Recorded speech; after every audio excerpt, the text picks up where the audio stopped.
درسقرآن.com آپ کے لیے پیش کرتا ہے تفسیر قرآن مولانا اسلم شیخو پوری صاحب کی آواز میں۔ اور اللہ کہتا ہے یاد کرنے کے لیے آسان، پڑھنے کے لیے آسان اور سمجھنے کے لیے آسان۔ اس کے علاوہ اس مقبول ویب سائٹ پر آپ سنیے معروف عالم دین کے اصلاحی بیانات۔ تو اسلام کا نظریہ یہ ہے انا للہ و انا الیہ راجعون۔ حمد و نعت، بچوں کے لیے اصلاحی کہانیاں اور بہت کچھ۔ محمد کا روضہ قریب آ رہا ہے، بلندی پہ اپنا نصیب آ رہا ہے۔ www.darsequran.com۔ نماز عیدین یعنی عید الفطر اور عید الاضحیٰ کی نماز۔ حضرت انس رضی اللہ تعالی عنہ سے روایت ہے کہ ایک بار نبی کریم صلی اللہ علیہ وآلہ وسلم مدینہ منورہ تشریف لائے۔ اس زمانے میں مدینے والوں کے 2 دن مقرر تھے کہ وہ ان دنوں میں کھیلتے تھے۔ حضور اکرم صلی اللہ علیہ وآلہ وسلم نے فرمایا، یہ 2 دن کیسے ہیں؟ صحابہ کرام نے عرض کیا کہ یا رسول اللہ صلی اللہ علیہ وآلہ وسلم، ان 2 دنوں میں ہم زمانہ جاہلیت یعنی قبل اسلام کھیلتے تھے۔ یہ سننے کے بعد سرکار دو عالم صلی اللہ علیہ وآلہ وسلم نے فرمایا، بے شک اللہ تبارک و تعالی نے ان 2 دنوں کو تمہارے لیے ان 2 دنوں سے بہتر دن یعنی عید الفطر اور عید الاضحیٰ سے بدل دیا۔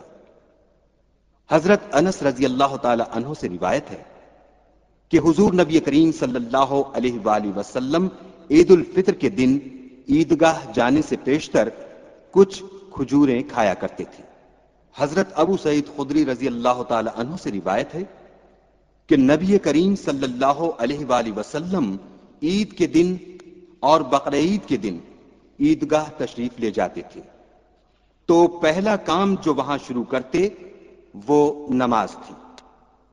پھر نماز سے فارغ ہو کر لوگوں کے سامنے کھڑے ہوتے، لوگ اپنی صفوں پر بیٹھے ہوتے۔ نبی کریم صلی اللہ علیہ وآلہ وسلم لوگوں کو نصیحت و وصیت فرماتے، انہیں حکم دیتے۔ اگر نبی کریم صلی اللہ علیہ وآلہ وسلم کا ارادہ کبھی لشکر بھیجنے کا ہوتا تو لشکر بھیجتے، یا کسی کام کا حکم کرنا چاہتے تو اس کا حکم فرماتے۔ ابن عمر رضی اللہ تعالی عنہ سے روایت ہے کہ حضور نبی کریم صلی اللہ علیہ وآلہ وسلم عید کی نماز کے لیے پیدل تشریف لے جاتے اور واپس بھی پیدل ہی تشریف لاتے۔ حضرت ابو ہریرہ رضی اللہ تعالی عنہ سے روایت ہے کہ حضور اکرم صلی اللہ علیہ وآلہ وسلم عید کی نماز کے لیے جس راستے سے تشریف لے جاتے واپس دوسرے راستے سے تشریف لاتے۔ حضرت جابر رضی اللہ تعالی عنہ سے روایت ہے کہ میں عید کے دن حضور صلی اللہ علیہ وآلہ وسلم کے ہمراہ نماز میں حاضر ہوا۔ نبی کریم صلی اللہ علیہ وآلہ وسلم نے نماز خطبے سے پہلے شروع کی، بغیر اذان اور بغیر تکبیر کے۔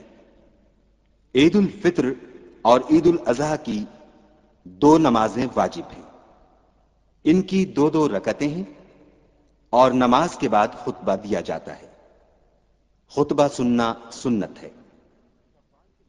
شوال کے مہینے کی پہلی تاریخ کو عید الفطر کہتے ہیں اور ذی الحج کی 10ویں تاریخ کو عید الاضحیٰ کہتے ہیں۔ یہ دونوں دن اسلام میں عید اور خوشی کے دن ہیں۔ ان دونوں دنوں میں 2 رکعت نماز بطور شکر کے پڑھنا واجب ہے۔ عیدین کی نمازوں میں 6 تکبیریں یعنی 6 مرتبہ اللہ اکبر زیادہ کہا جاتا ہے۔ عیدین کی نماز اگر جماعت کے ساتھ نہ مل سکے تو اس کو قضا نہیں پڑھا جا سکتا۔ عید الفطر اور عید الاضحیٰ کی تکبیر یہ ہوتی ہے: اللہ اکبر اللہ اکبر لا الہ الا اللہ واللہ اکبر اللہ اکبر وللہ الحمد۔ عید الفطر اور عید الاضحیٰ کے دن 13 چیزیں مسنون ہیں۔ نمبر 1، شریعت کے مطابق، یعنی جن چیزوں کی شریعت نے اجازت دی ہے ان کے مطابق اپنی آرائش کرنا۔ نمبر 2، غسل کرنا۔ نمبر 3، مسواک کرنا۔ نمبر 4، عمدہ سے عمدہ یعنی بہتر سے بہتر کپڑے پہننا۔ نمبر 5، خوشبو لگانا۔ نمبر 6، صبح کو بہت سویرے اٹھنا۔ نمبر 7، عیدگاہ میں بہت سویرے جانا۔ نمبر 8، قبل عیدگاہ جانے کے کوئی میٹھی چیز یا چھوارے وغیرہ کھانا۔ نمبر 9، عیدگاہ جانے سے پہلے فطرہ ادا کرنا۔ نمبر 10، عید کی نماز عیدگاہ میں جا کر پڑھنا۔ نمبر 11، نماز عید کے لیے جس راستے سے جانا واپسی میں دوسرے راستے سے آنا۔ نمبر 12، پیدل جانا۔ نمبر 13، راستے میں جب عید الفطر کی نماز کے لیے جا رہے ہوں تو آہستہ آہستہ، اور جب عید الاضحیٰ کی نماز کے لیے جا رہے ہوں تو بآواز بلند یہ تکبیر پڑھنا چاہیے: اللہ اکبر اللہ اکبر لا الہ الا اللہ واللہ اکبر اللہ اکبر وللہ الحمد۔ ایک چیز یہ ذہن میں رکھیں کہ یہ تکبیر عید الاضحیٰ سے ایک دن پہلے یعنی 9 ذی الحج کی نماز فجر سے 13ویں ذی الحج کی نماز عصر تک ہر فرض نماز کے بعد پڑھنی واجب ہے۔ اب ہم آپ کو عید الفطر اور عید الاضحیٰ کی نماز کی نیت کے بارے میں بتلاتے ہیں۔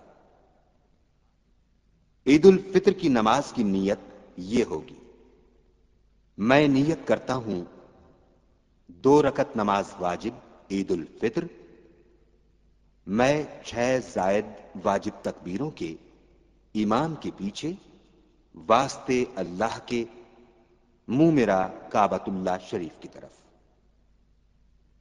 عید الاضحیٰ کی نماز کی نیت یہ ہوگی: میں نیت کرتا ہوں 2 رکعت نماز واجب عید الاضحیٰ، میں 6 زائد واجب تکبیروں کے امام کے پیچھے واسطے اللہ کے، منہ میرا کعبۃ اللہ شریف کی طرف۔ اب ہم آپ کو عید الفطر اور عید الاضحیٰ کی نماز پڑھنے کا طریقہ بتلاتے ہیں۔ عید اور بقرعید کی نماز ادا کرنے کا طریقہ ایک ہی ہے۔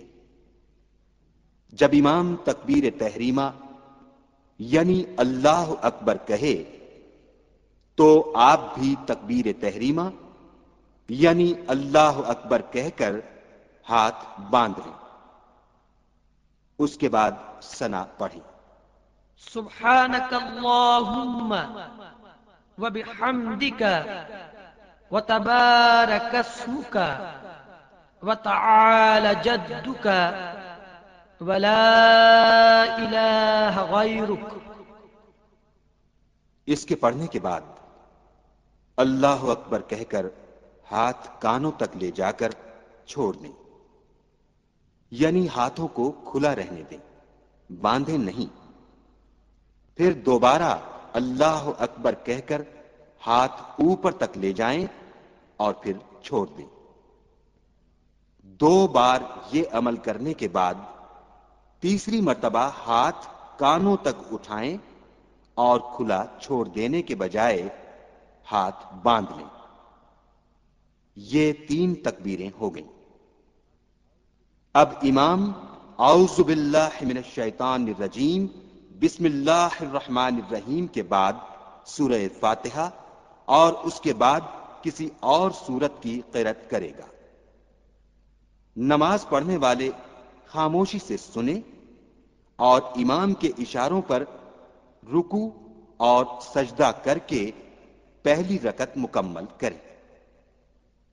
پہلی رکعت کے دونوں سجدے مکمل کرنے کے بعد جب کھڑے ہوں دوسری رکعت کے لیے تو ہاتھ باندھ لیجئے۔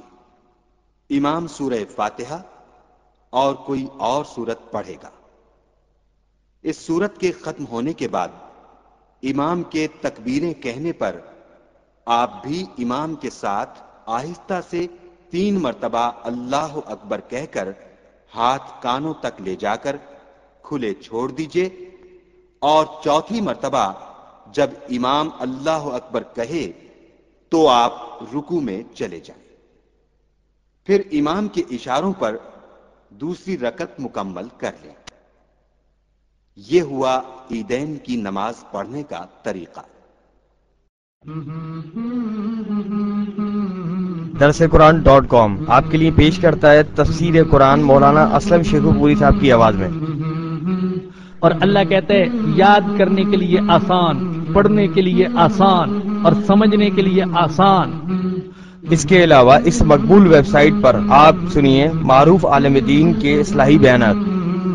تو اسلام کا نظریہ یہ ہے انا للہ و انا الیہ راجعون۔